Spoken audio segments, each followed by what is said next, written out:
Okay, guys, welcome back. It's a lot of things. A lot of things going on in the world of supply chain, guys. As you guys can see, this is from Frank Bennett.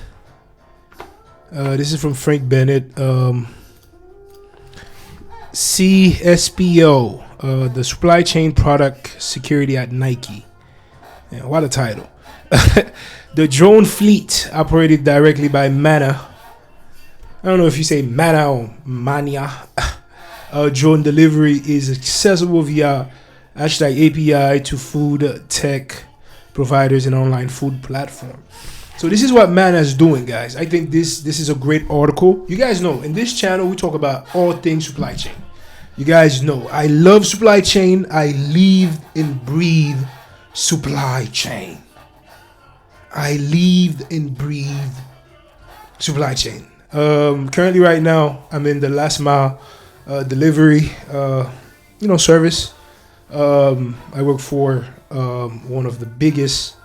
I mean, I'm not talking about one of the biggest, the biggest regional carriers right now. And you guys know when you talk about supply chain, you were talking about China.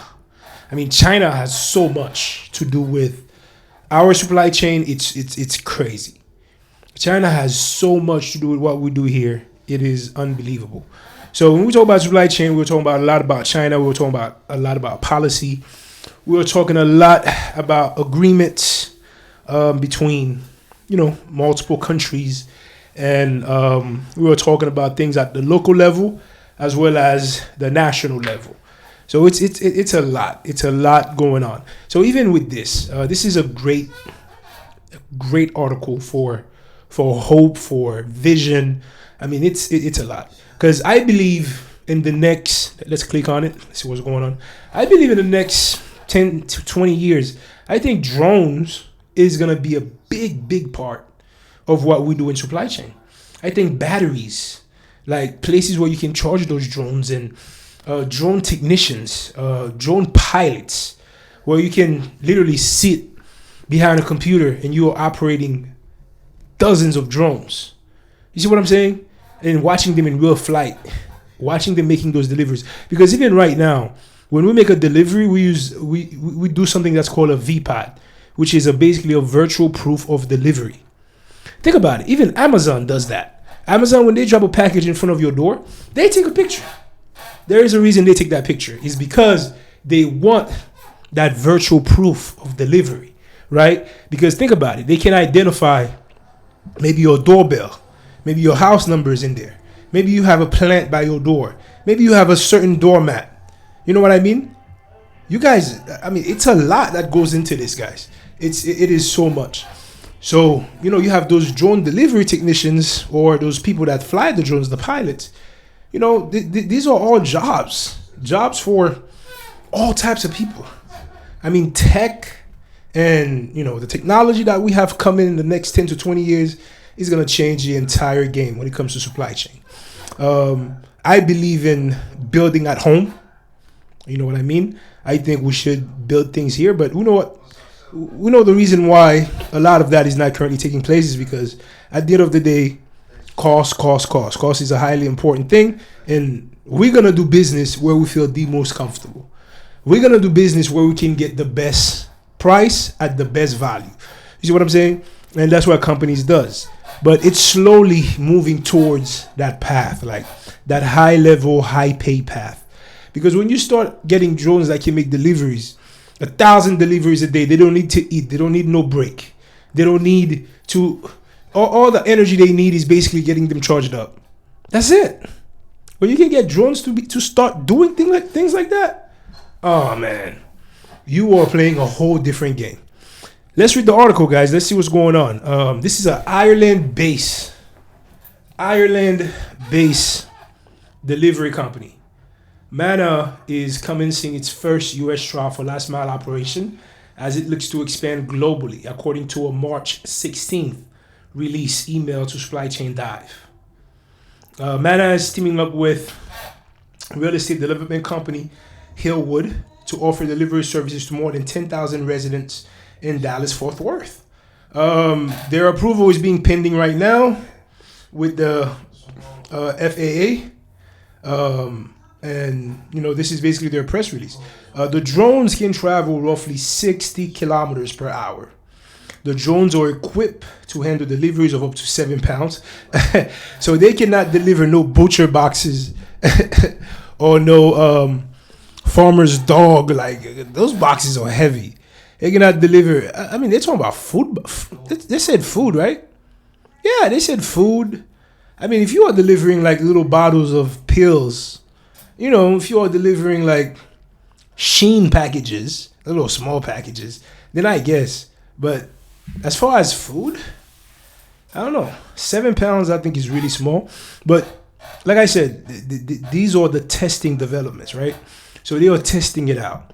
As they feel comfortable with what the ratio is as to miles per hour and weight and everything like that. They can scale and, of course, create a drone that can deliver something of up to 100 pounds. You know what I mean? But yeah, guys, this is what the future look like.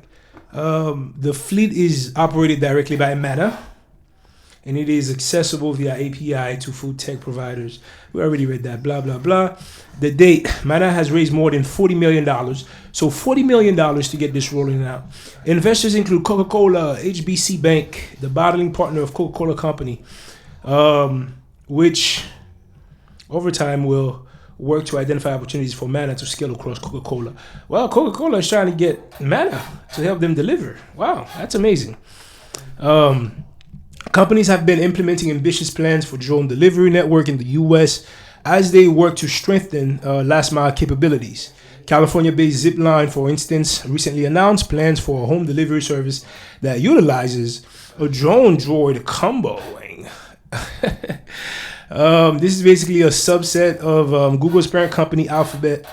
They are also building out a drone network, and they expect to handle millions of packages by mid-2024. Wow. Meanwhile, Walmart drone partnership with DroneUp has expanded to several states and completed more than 6,000 deliveries in 2022. A lot of big people. Remember, they're talking about Walmart. They're talking about Alphabet, right? That's Google. They were talking about Coca-Cola. They were talking about big companies, HBC, big bank. So they got a bank in there. They got a retail company. They got Walmart. Walmart believes in real estate. This is a big company, and they got Google. I mean, when you talk about Google, you're talking about YouTube. You're talking about Google, okay? Big.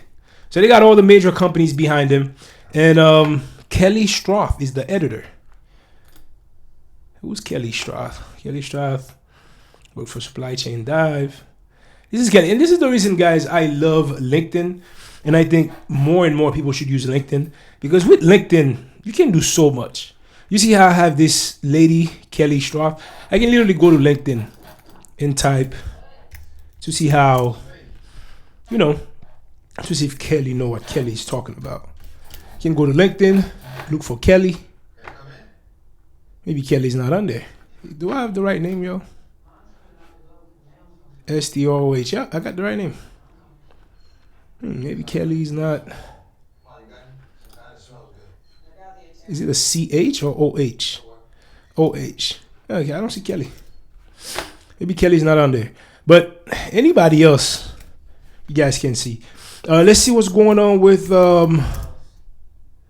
what's going on in the world of last mile delivery companies. Last mile delivery companies. Let's take a look, guys. It's a lot of things taking place. In last mile delivery partnership are critical to the carrier's success. Customers buy from companies recommended by people they trust.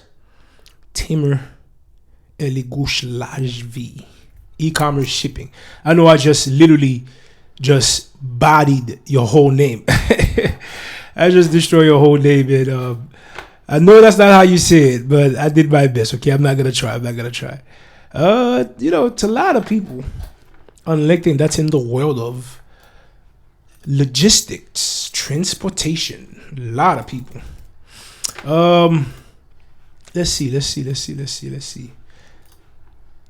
What I like to look at what's going on with the opportunities. There's a lot of opportunities out there, but a lot of the time, this is a very good spot too. If you are looking for opportunities, they help you with all types of things. That's what I love about Google. That's what I love about LinkedIn. But yeah, guys, if you guys don't know who I am, this is me. I don't know why I was about to say Google there, but that's what I love about LinkedIn, man. Maybe Google should purchase LinkedIn. Who know? Who know? This is me. If you guys don't know me, please follow me. I love supply chain. If supply chain is your thing, definitely follow me. I'll keep you guys updated. And also, if you want to reach out to me, you can certainly reach out, share your expertise. I love to talk to people, man. I love to talk to people. I love having conversation. And I love helping people.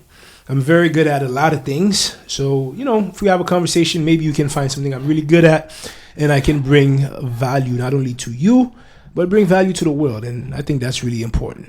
Let's connect. Supply chain is all about connecting.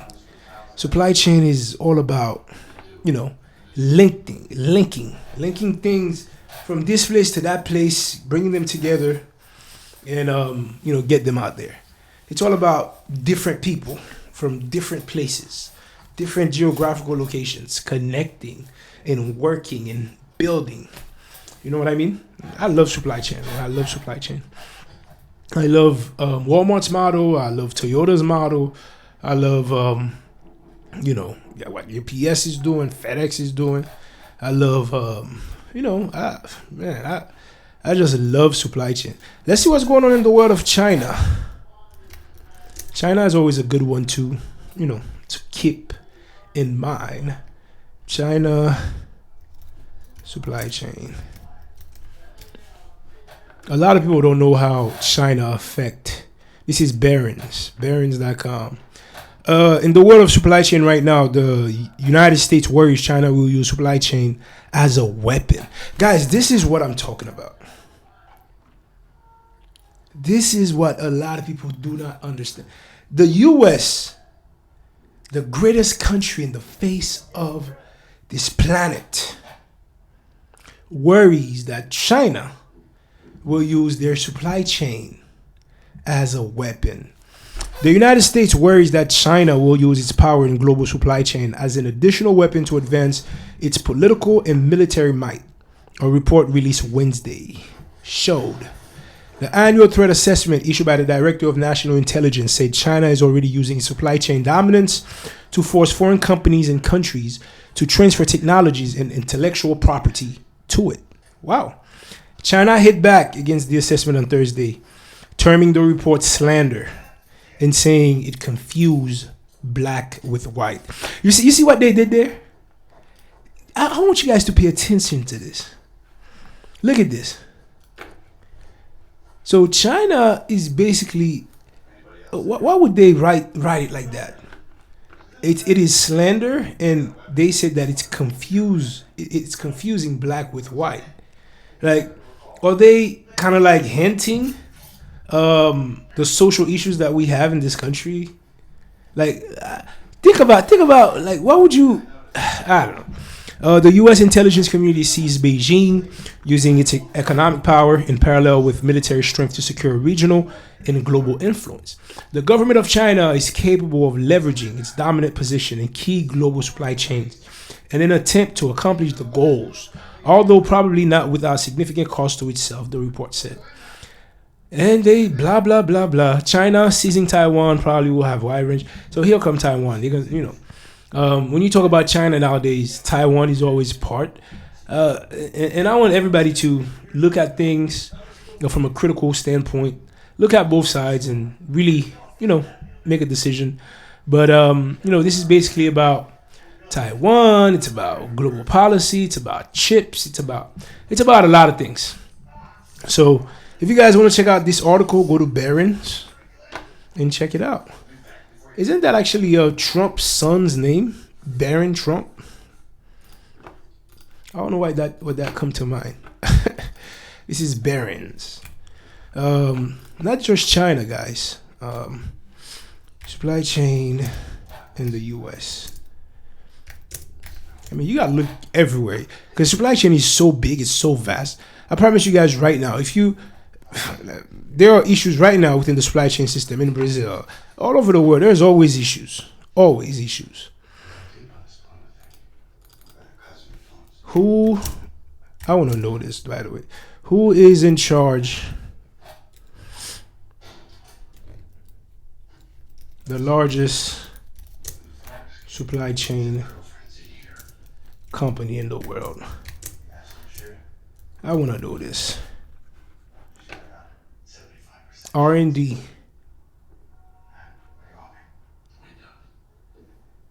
Cisco's Systems. The Gartner Supply Chain Top 25 Companies for this is the top 25 companies for 2022.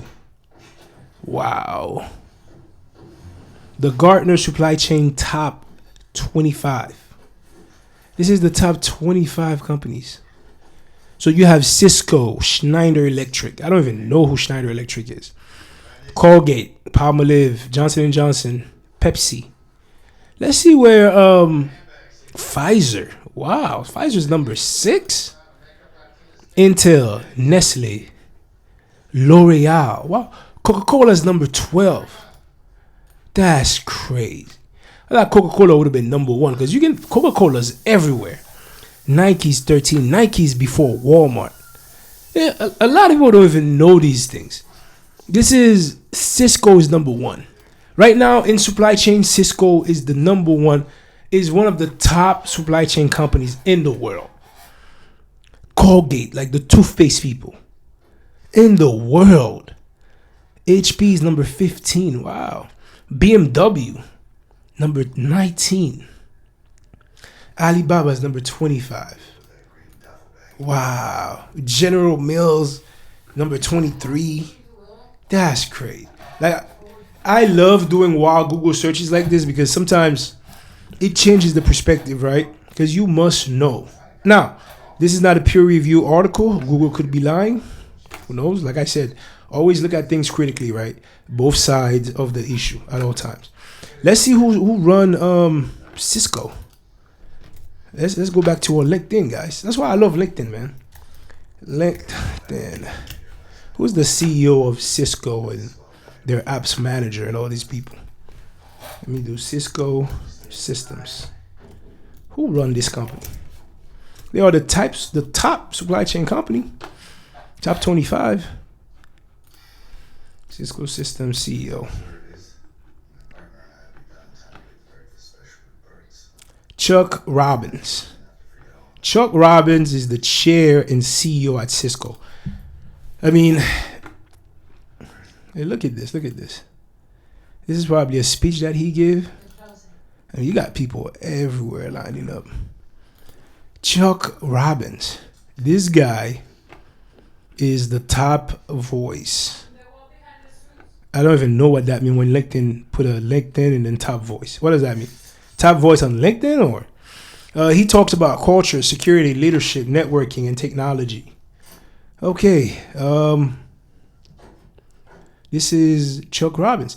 Chuck Robbins been at Cisco for 10 years and 4 months.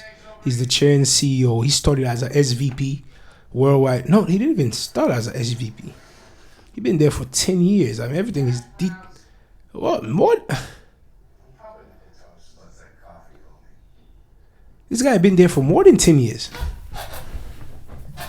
Oh, I got a trolley horse.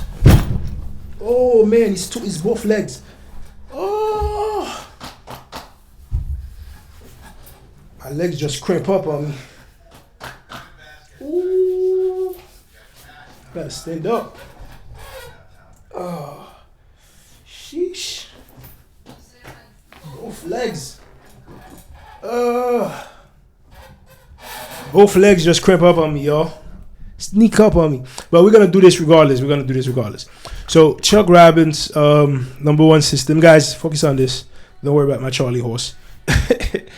So Chuck Robbins, right? Come back. Gotta keep my feet extended. Why did I bend it? But yeah, guys, Chuck Robbins. You guys don't know how this feel right now.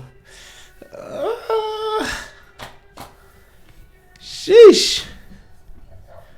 So yeah, guys, Chuck Robbins. He started with Cisco in 1997. In December of 1997, he was account manager. Only 1 year, and then he jumped into a regional position. Wow. From 1998 to 1999, in another year. He spent 1 year there and then just jump from 1999 to 2002, 2 years and 11 months as operation director. Wow. From there, 2002 to 2007. So we missing 2000. So he served there for 4 years. So right there, he's already 4 years in. Wow. So this guy come from an operation director, U.S. channels. So I'm guessing the entire United States. And he got a senior vice president position. That's basically the United States. This is the commercial side. And then he got a senior vice president for U.S. enterprise, commercial, and Canada. So not only he's doing the entire commercial side, he's doing the entire enterprise in the U.S. and then he's doing the entire Canadian enterprise and commercial. Wow. So he's the senior vice president for the Americas. So, I mean, this resume is crazy. So from 2007 to 2009, he spent 1 year and 8 months, senior vice president, and then 2 years in a new role as senior vice president for U.S. enterprise, commercial, in Canada. And then he jumped from there to senior vice president Americas. That's like the entire America, North, South America, right? And from there, he became the senior vice president for worldwide field operations. So the entire world. And then he became CEO. He served as a CEO for 7 years. And then now he's a chair and a CEO. That's a lot, man. So I'm guessing he make decisions. And he's the C. Isn't there a conflict of interest there to be the chair and the CEO? If that's not the same, big conflict of interest. So let's look at this guy's education, man. That's cool. Is his education on there? He got a bunch of awards and honors. But I don't see. Okay, he went to Rocky Mount Senior High, 1980 to 1983. So he started working in 1992. So literally 9 years after high school, this guy started working for Wellfleet Communications. He went to the University of North Carolina at Chapel Hill. He got his bachelor's in mathematical science. And then he spent 4, 9, that's 13, 10, that's 23 years at Cisco. Wow. So this guy only have a bachelor's degree, man. You don't have to have a master's degree, a PhD. If you think you need it, then by all means. But you don't have to have that. You know, this is Chuck Robbins, man. Making it happen, doing it. In the world of logistics. That's why I love logistics. I love it. Because anybody can make it in the world of logistics. So this is Chuck. This is Cisco system. Cisco is the top.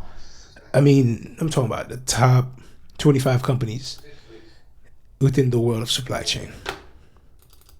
Amazing. I like that. That was a good one. Who is these people right there? Man, I got my messages up. Wow. That sucks. That sucks, man.